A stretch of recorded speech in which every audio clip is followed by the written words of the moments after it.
Magandang araw sa inyong lahat. Ako po si Homer Garcia. Samahan ninyo ako sa munting palabas na kung saan ay matutunghayan ninyo ang isang mahalagang pag-aanalisa tungkol sa kasaysayan ng Pilipinas. Sa loob ng ilang minuto, aanalisahin natin kung paano tinangkang iwaksi ng mga Espanyol at Amerikano ang mga pamana o legasiya ng mga sinaunang Pilipino. Kasama na rin ang pagtalakay kung bakit maraming aspeto ng ating kasaysayan ang hindi pa nalalaman.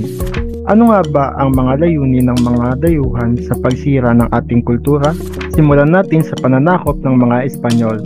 Ang kanilang pangunahing motibasyon ay ipasa ang kanilang kaugalian sa Pilipino. Ipinalaganap nila ang kultura, relihiyon, at ang klase ng pamamahala sa Pilipinas upang itaguyod ang kanilang sariling interes at kapakilamangan. Ito ay bahagi ng kanilang malawakang pagsusumikap na gawing Kristiyano ang mga Pilipino, na isinagawa sa pamamagitan ng pagpapalaganap ng Katolisismo. Upang sila'y magtagumpay, sinikap nilang baguhin o supilin ang mga lokal na kultura at relihiyon. Ipinakita sa dokumentaryong Philippine Treasures ni Mel Chanco ang mga pag-aaral ng mga arkeologo na nagpapatunay na mayroong mga mahalagang artipakto at sinaunang kabiasnan sa Pilipinas bago pa dumating ang mga Espanyol. Ito ay nagpapakita na ang mga Espanyol ay hindi nagtagumpay sa pagwawaksi ng lahat ng aspeto ng kultura ng mga Pilipino. Marami sa mga pamana ng ating mga ninuno ay napanatili kahit pa may mga pagbabago at impluwensya mula sa mga Espanyol. Isa sa mga halimbawa ay ang sinaunang paraan ng pagsulat ng ating mga ninuno, tulad ng baybayin ng mga Tagalog, gordita ng mga Ilocano, at kulitan ng mga Kapampangan, at marami pang iba, na hindi tuluyang nabura ng 333 na taong pananakop ng mga Espanyol. Sa panahon naman ng kolonisasyon ng mga Amerikano, kanilang binago ang sistema ng edukasyon at wika. May mga aspeto rin ng ating kultura at kasaysayan ang kanilang pinilit iwaksi. Isa sa mga layunin ng mga Amerikano ay ang kontrolin ang lipunan at politika ng Pilipinas upang masiguro ang kanilang pamumuno at interes sa rehiyon. Ayon pa rin sa dokumentaryong Philippine Treasures ni Mel Chanco, gamit ang dahas at edukasyon ay sinakop tayo ng mga Amerikano. May mga bahagi ng ating kasaysayan na iniba, itinago, o hindi nilahad sa publiko.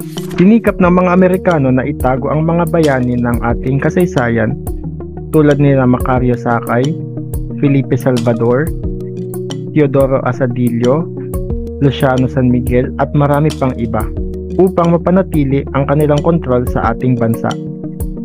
Dahil dito, marami sa ating mga kababayan sa kasalukuyan ang nagkaroon ng interes na alamin ang totoong nangyari sa ating kasaysayan. Samantala, ang mga diskusyon mula sa dokumentaryo ni Jay Taruk na Lapu-Lapu ay nagpapakita na marami pa tayong hindi alam sa ating kasaysayan. Ano nga ba ang dahilan kung bakit may mga bahagi ng ating kasaysayan na hindi pa natin alam? Isa sa mga dahilan ay ang pagiging limitado ng mga datos at mga dokumento mula sa nakaraan panahon. Marami sa mga ito ang nawala, nasira o itinago. Sa pag-aaral ng mga makabagong historiador, patuloy tayong natututo tungkol sa kasaysayan. Ipinapakita ito sa mga pagbabalik tanaw o mga dokumentaryo na nagpapalabas ng mga detalye at konteksto na dati hindi natin alam. Bukod dito, ay maaaring magbago ang ating mga kaalaman sa paglipas ng panahon.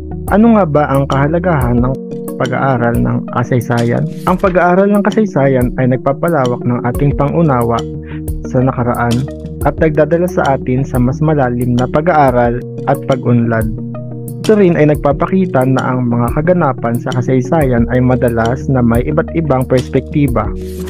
Ilan sa mga kinikilalang historiador sa kasalukuyan ay sina Dr. Zuz Salazar, na pasimuno ng pantayong pananaw, Prospero Cobar, na bumuo ng konsepto ng Pilipinohiya, Vicente Villan, na nagsaliksik sa sistema ng pangangayaw, Xiao Chua, Ambet Ocampo, at marami pang iba.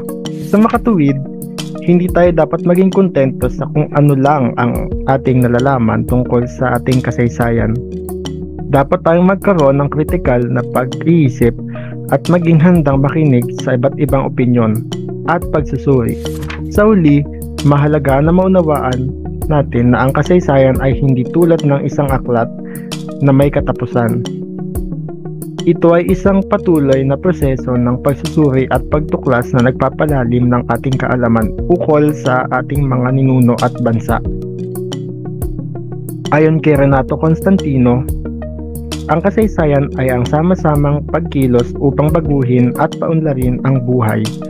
Binanggit niya ito sa kanyang aklat na A Past Revisited. Kaya't patuloy nating alamin ang ating kasaysayan, maging mapanuri sa impormasyon na ating natatanggap, at maging bahagi ng pagbuo ng mas makabuluhan at mas makatarungan na lipunan. Maraming salamat sa inyong pagtutok at pag-alam sa ating kasaysayan.